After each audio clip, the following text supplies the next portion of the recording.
นี่บนไล่นกพี่น้องดึงทีแล้วก็มันนวลไปคนละคนอันนี้มันทางศาสตร์เนาะโอ้ขักแทะพี่น้องไหมนกล่าพี่น้องนกปีดเนาะมวยฟังไทยเขาเอิ้นว่านกมันยังพี่น้องฟังลาวเอิ้นนกปีดมันจะกินข้าวหน้านะพี่น้องข้าวหน้าเขาให้เนาะจะเดินทางกลับย่างแต่เช้ากันเนาะอันนี้ก็แมนอบเขียดพี่น้องเนาะกำลังจะอบเนาะเพราะว่าไปตายเมื่อคืนนี้พี่น้องเอ้ยนี่โอ้ไม่เอาแต่มาขอนี่พี่น้องเอ้ยบ้างไอ้บ้างคุณนะพี่น้องนอหุ่นเนาะหุ่นนอเฮียสิได้อยู่หม้อบานเนาะลี่เนาะไปเก็บมากินอันนี้มันเก็บมาคอพี่น้องเอ้ยเนาะ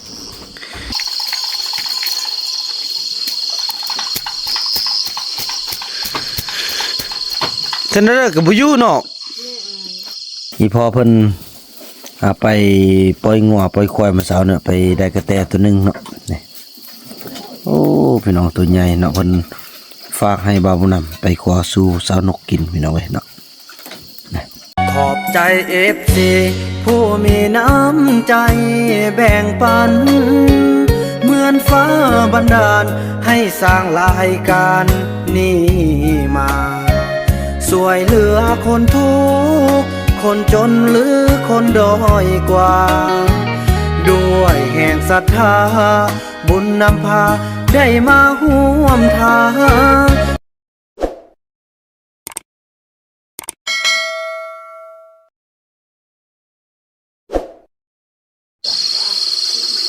สบายดีภาพบรรยากาศในยามเช้าพี่น้องเอ้ยเนาะอยู่ที่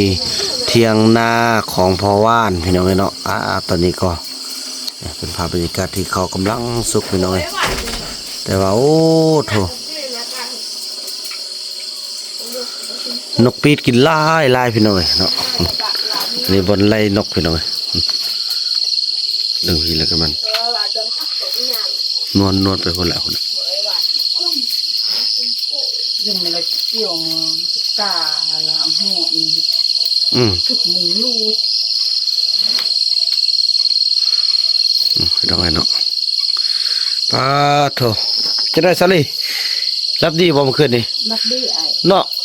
จุดึกหน่อย2คนมานั่นกับป้านนั่นเนาะเมื่อยพี่น้องเอ้ย อีแม่เพิ่นกะวีเขาวีน้ำโอ้พอดีเมื่อคืนนี้ก็ลุกเอายามาเขาไอ้นู่นมากกับพอดีเด้มันลุกเอายาให้ทางน้องลินกินเนาะอาการแค่ได้ละบ่เนาะโอ้พี่น้องตัวฮอนเนาะแค่ได้แต่เอายามันติดตัวมาตอนนี้ก็ยายเอาโอนตินเนาะพากันต้มโอนตินกินตอนเช้าลีให้กินกาแฟเพิ่นว่านี่พี่น้องเอ้ยอันนี้มันทางศาสตร์เนาะโอ้ขักแทะพี่น้องเอ้ยนกล่าพี่น้องนกปีดเนาะมวยฟังไทยเขาเอิ้นว่านกมันยังพี่น้องฟังลาวเอิ้นนกปีดมันจะกินข้าวหน้านะพี่น้องข้าวหน้าเขาให้เนาะอันนี้มันเสียน้ำโอ้พี่น้องอยู่กันแบบธรรมชาติกันเลยพุ่นทางกระแมนส่วนมันทางลุมกระแมนหน้าพี่น้องเอ้ยเนาะอยู่หัวบอนกระแมนงนหินพี่น้องเอ้ยโอ้เป็นเมื่อคืนนี้นอนนี่กบเคียดพี่น้องห้องอกอักเลยเมื่อคืนนี้คน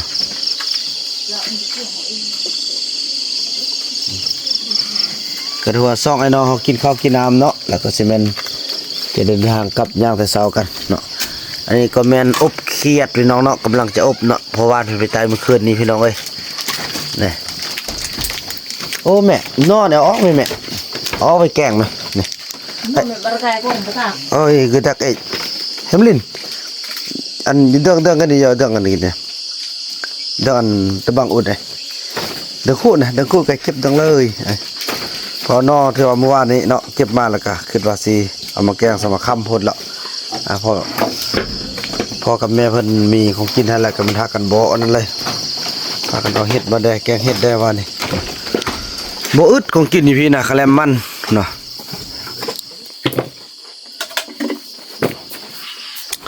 เอากันเนี่ยตอนเช้าพอแกงกินนี่ก็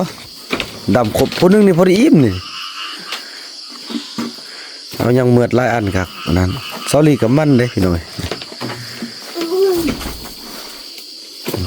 เยอะยังหนุ่มหัวเยอะยัง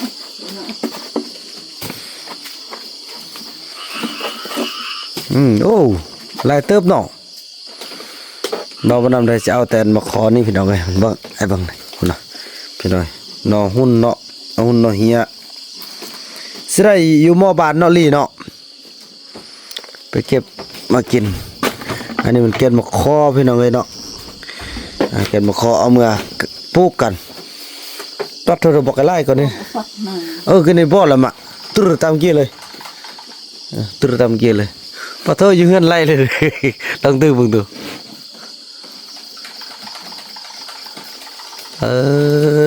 หุ่นน่ารักมันอยู่นี่เนาะ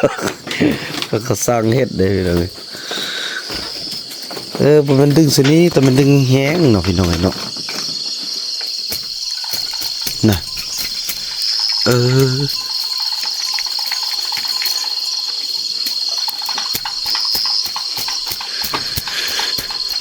ฉะนั้นก็บ่อยู่เนาะ จะได้คือสมุนมันได้งอ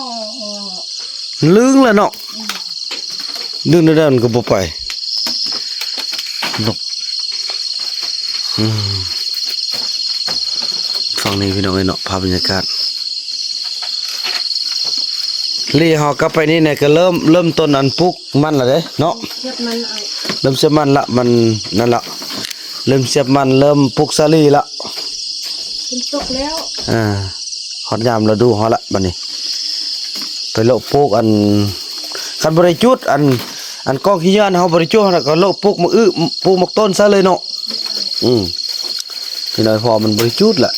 มันแบบนี้มันบ่แห้งแล้วแหละบ่มีโอกาสแห้งละแม่ลี่กินกาแฟอาจจะกินอันโอวัลตินก่อนพี่น้องเอ้ยภาพบรรยากาศนี่ก็หายากเด้สิได้สัมผัสมันเนาะนั่นแหละพี่น้องเอ้ยพบกันตอนต่อไปเนาะ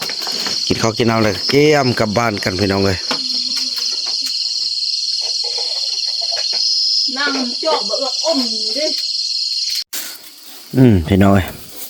อีพอเพิ่นไปปล่อยงัวปล่อยควายมาเช้าเนี่ยไปได้กระแตตัวหนึงเนาะนี่โอ้พี่น้องตัวใหญ่เนาะเพิ่นฝากให้บ่าวบุญนำไปขอสู่สาวนกกินพี่น้องเอ้ยเนาะ อมทันที ต้มกุ้งใหญ่ มาดันนาลุ่นแต่ข้างแสกนะโอ้ยคือนี่สมัยตะกี้พี่น้องเอ้ยเดี๋ยวนี้คิดก็บ่จบแล้วเดี๋ยวนี้ตะกี้นี่ซอกหาอยู่หากินพี่น้องเอ้ยป้าโตมีแต่ไปหากระแตนี่แหละมันตะกี้น่ะได้มื้อละ10ปลายบางมื้อได้ฮอด17 18โตน่ะแม่พวกแล้วก็อันอ้อยนะเพิ่นน่ะโอ้อยู่พอก็ไปพุ่นไปไล่นกพี่น้องเอ้ย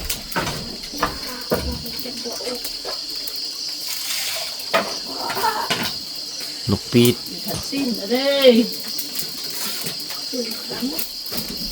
แทนพวกออกร้าน แม่อยู่ทางกลางมันเขาเฮ็ดบ่อันนั่งต้นเว้นนี่ตูบทาสีดาเฮา เป็นคราดมีเรื่องมันกับบ่อนี่สิเลย นกนี่บ่เห็นได้เราแต่ที่จริงปักหลาย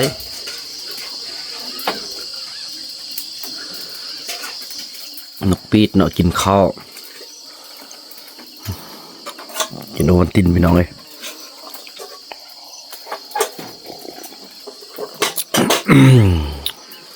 มาตด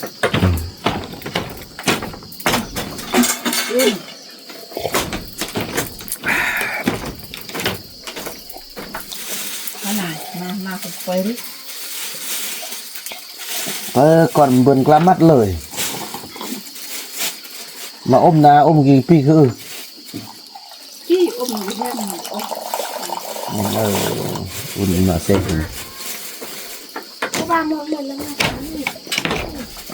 แกมเบอร์มาแล้วก็เวกได้ลี่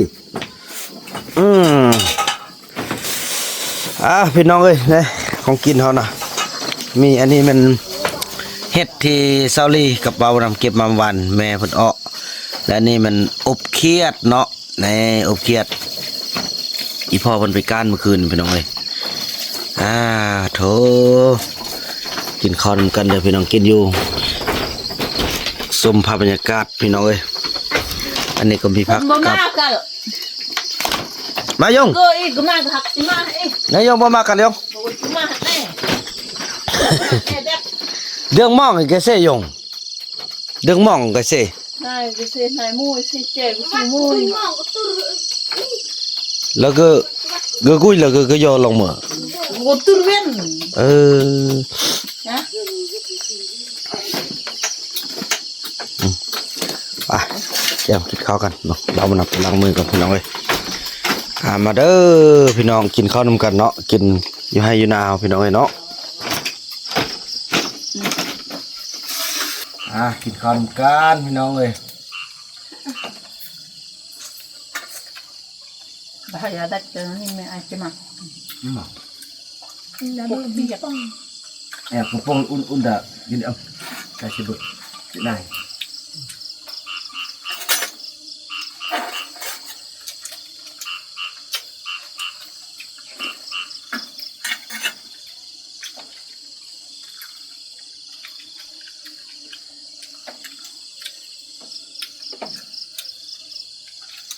อันก็นี่อันก็ว่าอันโยงเรื่องอันนี้ยืดเบื่อละอันก็ยืดเอามันยืดมันเบื่อละเล่งผสมกันนี่เลยแหละซึมควายเลยแหละ ก็ต้องลุกขึ้นนอนนาย อ๋อ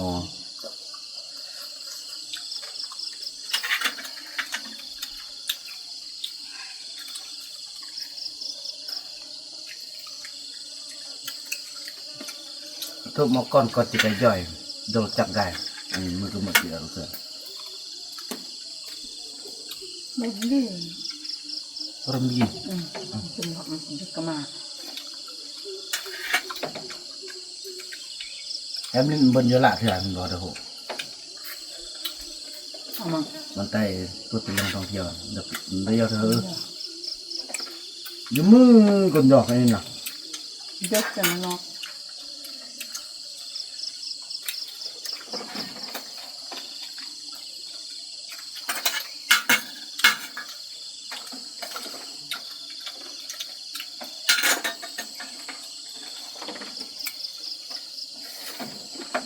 คนกันปุ่น แล้วสกีมันสมัครมันพูดเจอ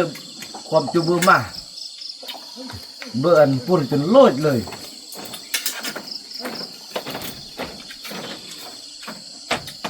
อยากจะด่าเบื่อมาแล้วเบื่อยะตึมเสียงหูมัน คุณกี้คุณเงียนบ่ ม่วย มือ สกีวันมา ที่เยื่อน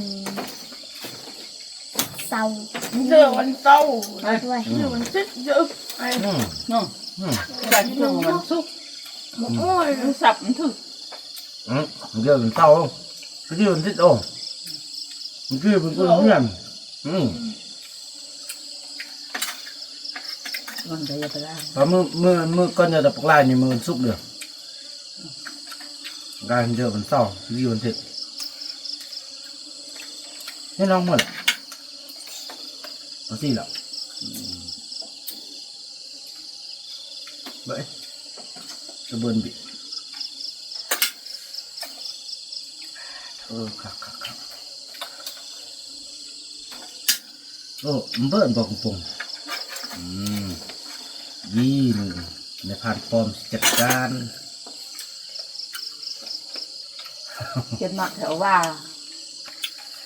แบบรุ่มห่อเดียว แล้วกลายเป็นบ้านเดินเต้น ยังได้เจอเหาะพอดีวันเกือแพ้ขยายพันตลอดถือจากก่อนเอากันตลอดจะมากเคลื่อนเช็ดมากน้ำหนึ่งเคลื่อนแน่มันจะทำมาเลิก ก็มาห่อมันก็ ซิมเนี่ยโอ้อันตรายโอ้ย cái này là nhiều mình pam cặp riêng bắt ấn như riêng cho nên nghe thì mà không thật pam mơ cái mà đừng giác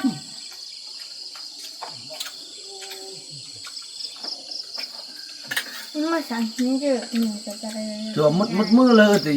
ยอกกันอย่างเงี้ย ba chỉ phứ bôi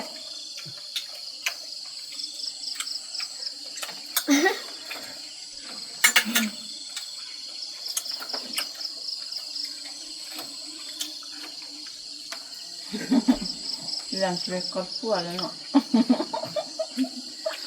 เพื่อนนะนู่ ở น chỗ น่ะ leo นู่นน่ะพวกให้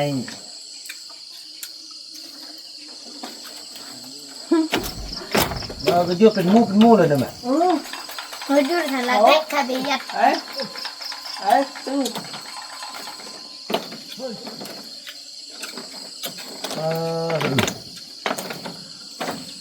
เนี่ยอะไรก็มีอันยุ่งอันยากนั่นนะก็ได้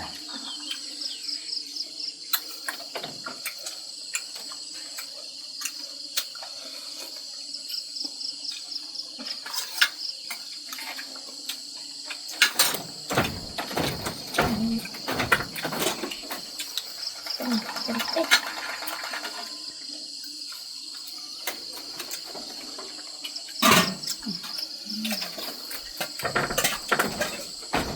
ยุ่งอันยุ่งเลยมั้ย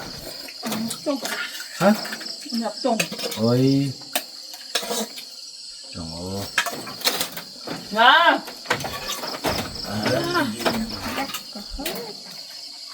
เนี่ยสู้เพื่อลูกเนาะ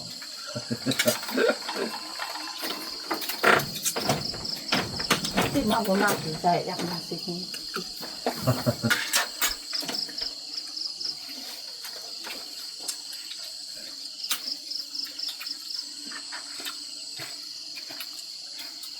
ไม่ยก มา เมื่อก็มาจียันกันในการก็ละทุบมอกก็จีกูรู้จักดารกูดยกย่อย ว่า มึงยินบ่ ว่า แล้วอีจีแตงอันนี้ย่องเรื่องจักอยู่ในจีแตงอันเดี๋ยวนี้แรงอันแรงของเนาะอีลี่เนี่ยแรดอันมันต้นนี่นะ chắc là chắc lơ มันเลิก có lần dùng rồi ai ăn nó nhang nó แล้วยกยี่นี่จียกเตรียมตัดเลยอยู่ ว่าคือรู้ได้ ra từ ไปจิบรถไปจิบแบสอ่ะ รถเบนดีจีเบน รถเบน ซอกเรื่องจะปัดอันเลยแบบว่าสังสารอยู่พอดีทอดอยู่กันนี่เลยสินะพอมาเสลมนี่ก่อนแว่นหรอก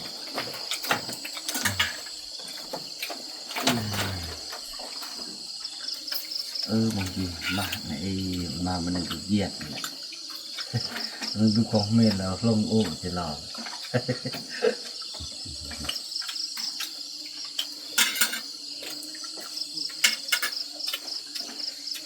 มาลำมือมาดาหนา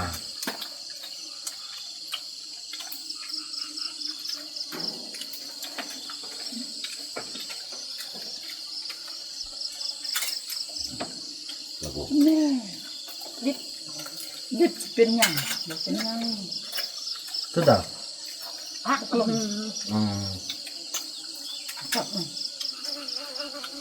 พักแต่กินดิบได้มีแต่ซีนั่งกินบ่ได้เนาะ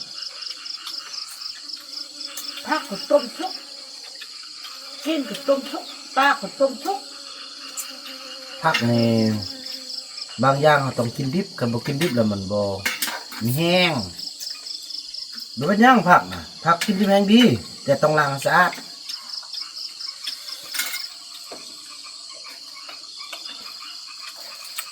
này này à à น้ำมา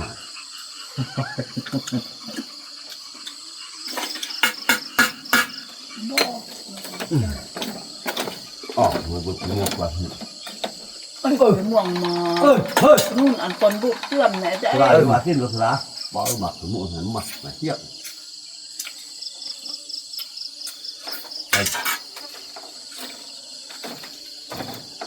có bụng có ai à มื้อนี้3คนพอดี นะ อยู่คนละแจ้งเลยอีพ่ออยู่แจ้งหนึง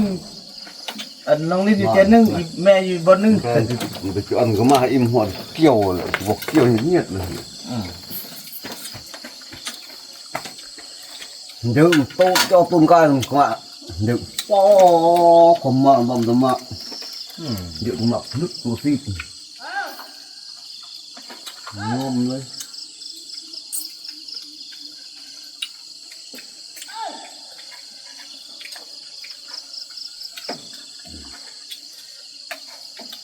มานี่ดิฝุ่นหมด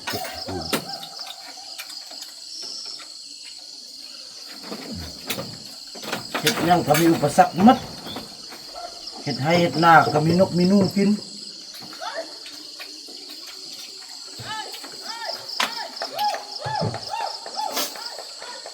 พัฒนาพอต้องเรื่องคนป้าแต่ไม่คนยันลื่นยังคงไทยออกมาแล้วนอนขึ้น นอนพุ่นสิ มันหมอหลอกจ้ะ เราเป็นอันดับหนึ่งเลยนะเดี๋ยวที่เขาน่ะ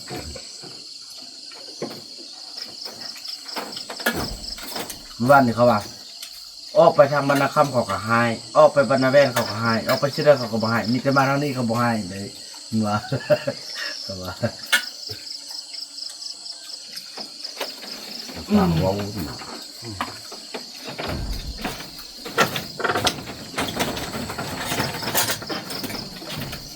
มาดังต้นนี่ถึงมุสดา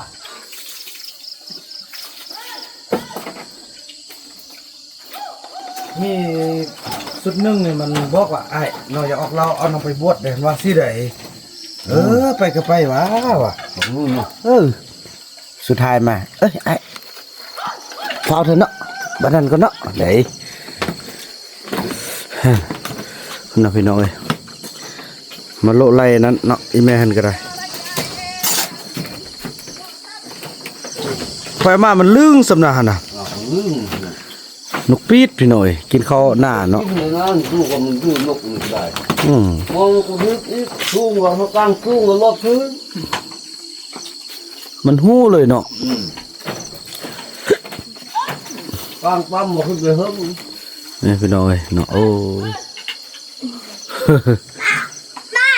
นี่ซิมเป็ดตุ้มสีดา ตาอย่างสุดนี้นับไม่ใช่ได้ กึมมอนี่ อ๋อเนาะเป็นหมู่เลยพุ่นน่ะ เฮ้ยจุมบ้า อ๋อทุนน่ะลงพุ่นน่ะ มาจุมบ้า เดียวตัวมันล ด้าง น เลย หน้าด้านใน มองล่างถึงบัวลาย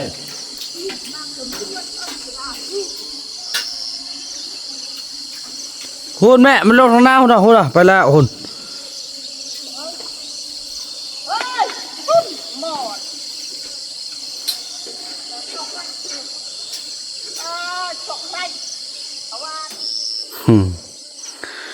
เทวันนั้นเนาะพี่น้องเนาะเทวากินข้าวกินน้ำกันสำเร็จโอ้ยกินให้อยู่หน้าพี่น้องเอ้ยแซ่บขนาดกินแล้วก็จะได้กลับก็เทว่า หน้ายังเปื่อยกว่า นั่นเด้อพ่อเด้อพวกลูกสิพากันย่างเอาเด้อบ่เป็นหยังพ่อเอ้ยพ่อมีเวียกเนาะก็เด้อคนเฮาก็บ่แม่นบ่ไล่เนาะฉะนั้นก็จะได้ย่างเอาพี่น้องเอ้ยตั้งฝึกฝนทางกาย ขอให้พ่อให้แม่เขาก็มีเวียกจังซี่แหล้วพี่น้องเนาะเทวันนั้นแล้วพี่น้องเอ้ยเนาะถือว่าคลิปนี้บ่าวนำจะขออนุญาตจบคลิปคือสำนี้ก่อนแล้วก็พบกันใหม่ในคลิปต่อไปเนาะคลิปนี้บ่าวนำขอกล่าวคำว่าสบายดี